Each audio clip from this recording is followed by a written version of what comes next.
Welcome to Rise and Shine Daily Business Tech Boost with me, Charly Leetham.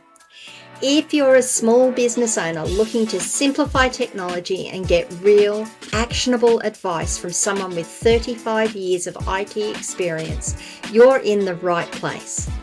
Every episode, I'll dive into tools and systems like email, CRM, marketing and tracking, and break them down into bite-sized tips you can use right away. Your time is valuable, so let's get straight to the point. It's time to work smarter, not harder. Rise and shine, each your daily dose of business tech inspiration with me, Charly Leetham.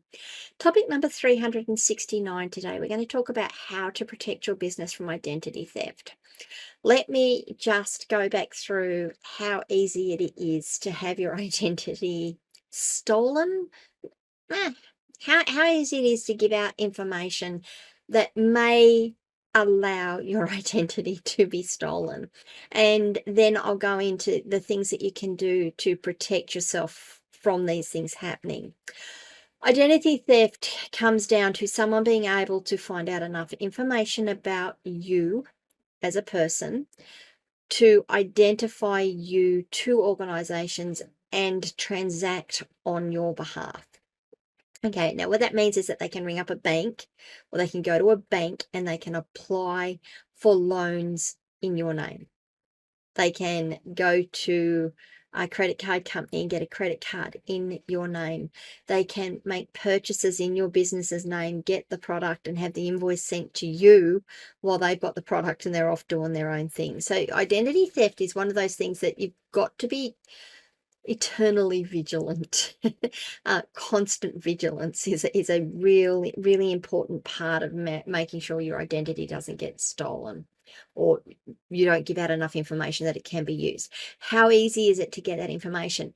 How many times have you had a phone call from someone saying they're from the bank? Oh, hi, Ms. Leetham. It's such and such a bank here, so and so from such and such a bank here. Before we can continue this call, we need you to identify yourself. Well, no, you rang me.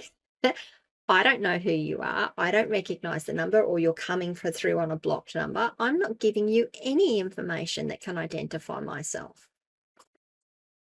Oh, but we need to identify you before we can discuss this matter with you. Well, that would be a you problem, not a me problem at this point in time. How about I call you back? Oh, call us on this number. No, that's okay. I will call you back on another number. Do you have a reference number for me? Now, you see what I've done there? The first thing I've done is I've pushed right back and said, no, I'm not giving you this information. That's my own personal information. I'm not giving it to you. I don't know who you are. I need to be able to verify who you are. Okay, so then rather than take the phone number that they're giving me, because that could be a bogus number as well, that could just be a call center that's set up somewhere that you end up ringing into, I will go and look up the phone number for the bank, and then I will ring that number, and if that means I have to sit on hold, I guess that means I have to sit on hold. And then I will go through their process. Now, they may then ask me to identify myself, and at this point in time, they shouldn't be. They really should have better processes for identifying ourselves. I know some organizations actually say, do you have a PIN on the number, or do you have a passphrase on the account that you can use, rather than giving out all of that other personal information? And yes, I would prefer to do that. But I will always ring them back and give them that and make sure I called them and verified that they have called me. That's going to go a very long way. If you are that disciplined, it's going to go an awfully long way to making sure that you're protecting yourself from phishing attempts and identity theft attempts. The other things that you shouldn't be doing is having personal information like tax IDs and banking details necessarily displayed on your websites or stored somewhere. Now, when I say banking details, sometimes you need to put up your bank account and your BSB so that people can pay you. That's fine. There are now ways around that you can actually get people to deposit into your bank account without having that information displayed. But just in case, don't put your tax account number up there. You need to have your ABN displayed. That's fine. And finding an ABN is kind of easy. But anything that you don't have to have publicly displayed, do not publicly display it. Down to, I've got to say, I actually was working with a couple of tradesmen a number of years ago, and we were setting up their website. Says, oh, what's your contractor number? We'll put it on the website. No, we're not putting our contractor number on the website. And it actually floored me for a moment. I said, why not? They said, because we've worked with other contractors who've had their contractor number on their website. Someone's come along and done a dodgy job on a job and used their contractor number on the authorization documentation. And these other contractors have got the fines associated with it because it was their contractor number that was used. Isn't that ridiculous? Like that's the level that people will go to at times. So once you're really starting to protect yourself at that level, make sure that you're not giving out personal information. Make sure you're not displaying information and have information that doesn't necessarily need to be displayed publicly available. Make sure then that you're also watching the types of surveys you're filling out and the types of information you're sharing on social media. One of the big ones that I've seen, and it really doesn't dawn on people until something happens, like, where did they get all this information from? All those cutesy little surveys that you see on Facebook or Twitter saying, hey, what's your favorite food?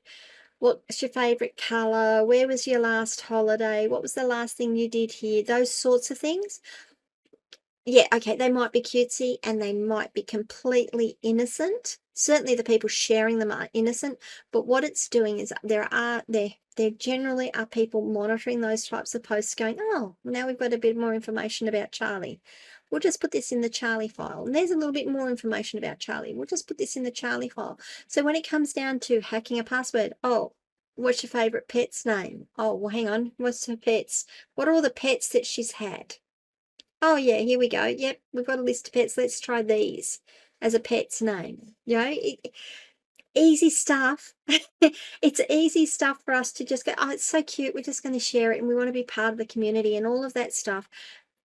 It actually goes out for making a profile for you. It goes out about giving a lot of background information about yourself that you don't necessarily realize you're sharing until you look at it as a whole and go, wow, that was a lot of information I gave. So don't go sharing that information. Okay, that's how you can start. That's how you can start to protect yourself. How do you know if your identity has been stolen? What kinds of things do you start to look for? You've got to monitor your accounts for unusual activity, such as unauthorized transactions or charges in account information. So that's your bank accounts, basically your credit cards, your bank accounts. If you're seeing emails coming through, hey, you haven't paid this invoice, where's the payment for this invoice? I wouldn't necessarily recommend opening the attachment in the invoice if it's from an organization you don't normally transact with, but I would recommend looking up that organization on the internet, get a phone number for them, ring them, and find out what it was that you did they did for you and why are they invoicing you. That's kind of one of the things that happens when your business identity gets stolen is people will enter into contracts on your behalf. They will buy products, get the products delivered, buy products on account, get the products delivered to them and have the invoice sent to you. You're on the hook for the money and they've got the product and they're off and gone. Also remember that some organizations will just send invoices for things that they haven't done and hope that you will pay them and get, cool, we just got paid another $100. If you get 100 businesses paying $100, that's $10,000. Is that right? Yeah, that's $10,000 that you get free money for just sending out an invoice on the hope that someone will pay it. Okay, so make sure you're monitoring your accounts. Make sure you're checking for unusual transactions and changes in account information. Changes in account information. Has the address been changed? Has an email been updated? Has a phone number changed? Has an account number changed? Check for all of that information as well. There are other things you can do. There are organizations, and I'm just going to read my comments over here because I've got them on my other screen here. There are organizations that will actually monitor your identity. They and check sites that are known to have this sort of information hidden on them. Some of these organizations are Aura, LifeLock, Identity Guard, Identity Force, Experian Identity Works, ID Shield, Privacy Guard, All Clear ID, Relia Shield, ID Watchdog, Kroll, Complete ID, Xander Insurance, Intellius, DuckDuckGo, Privacy Plus, Privacy Pro, ID Seal, and Guardia. Okay, that's a whole heap of companies. You can go and have a talk to them about protecting your credentials as well, protecting your business. They'll set up monitoring, they'll set up things around what they can and can't, what your business looks like it's doing on the internet, and provide you reports back. Certainly look into them, certainly do some real investigation as to how good they are and what they're offering you and the cost they're going to give you, and decide that against, well, I could do this once every couple of weeks, or have my accountant or my bookkeeper, when they're doing it, just check the bank account, do a scan through the bank account and highlight things that don't look right to me or don't look right. Certainly when you're doing your invoices or getting invoices in, don't just pay them.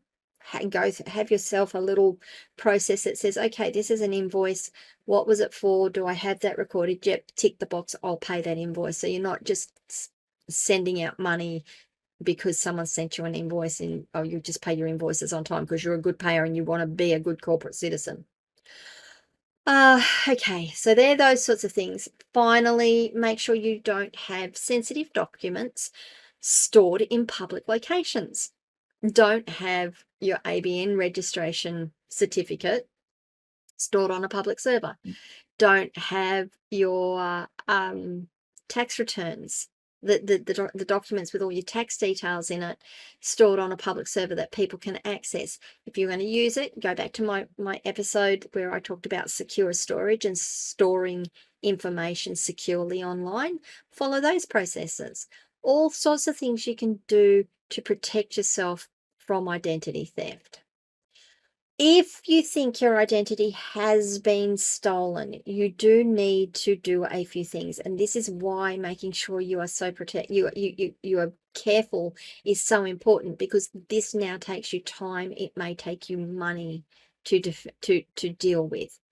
If your business identity is stolen, make sure you call your financial institutions, make sure you contact partner organizations who you've been dealing with and say, listen, if you're getting invoices from me, if you're getting orders from me, can you just check that these are actually orders from me? If you're getting invoices from organizations that you don't normally deal with, ring them, talk to them and say, nope, I do not authorize any purchases. If you want to authorize a purchase, if someone comes to you and says they're purchasing on my behalf, I need to authorize that purchase. Make sure you go to these organizations and start to take positive action against it. You should also contact the authorities and tell them that you have been done, that fraud is being conducted. Yeah, I think that's the right word. Fraud is occurring. There we go. Make sure you do that, because it is fraud. It may be criminal. They may be able to chase down these people. You may be able to press criminal charges against them and protect your business. Make sure you've got insurances in place, like your cyber insurance, to protect you in case this does occur. And the last thing that I'm going to suggest you do is make sure you have an incident response plan written out. If this happens, these are the things that we have to do. You have it written out, you have it as one of your policies, sits in your policy document. You go, oh, this thing's happened. Let's go pull that policy up. Here's the plan. Here's the things we need to do, and go through it and follow through on it. It's no use writing a policy and not using it. Make sure you use the policy. Make sure you use the plan if this occurs. Okay, like I said, identity theft to me is one of the ones that's kind of scary, because it's easy to occur if you're not vigilant. It still can occur even if you are vigilant, but there is a lot we can do to protect ourselves, and it comes down to constant vigilance. Always, always, always be aware of the information you're giving out.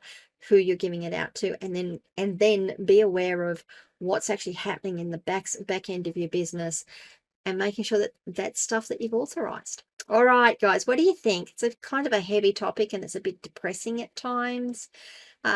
What didn't I cover that you would have liked me to cover? I'd love to sort of dig down a little further on this one. Leave comments wherever you are watching or listening to this video. You can send me a DM on any of our social media channels. You can join my locals community and join the conversation there. askcharlyleetham.locals.com. If you can remember to like this video, subscribe to the channel, ring the notification bell so that you find out when I drop more content. That would be fantastic too. I will talk to you tomorrow. We're going to talk a bit about penetration testing and what does it all mean. It's going to be a good one. Wow. Talk to you tomorrow, guys. Bye.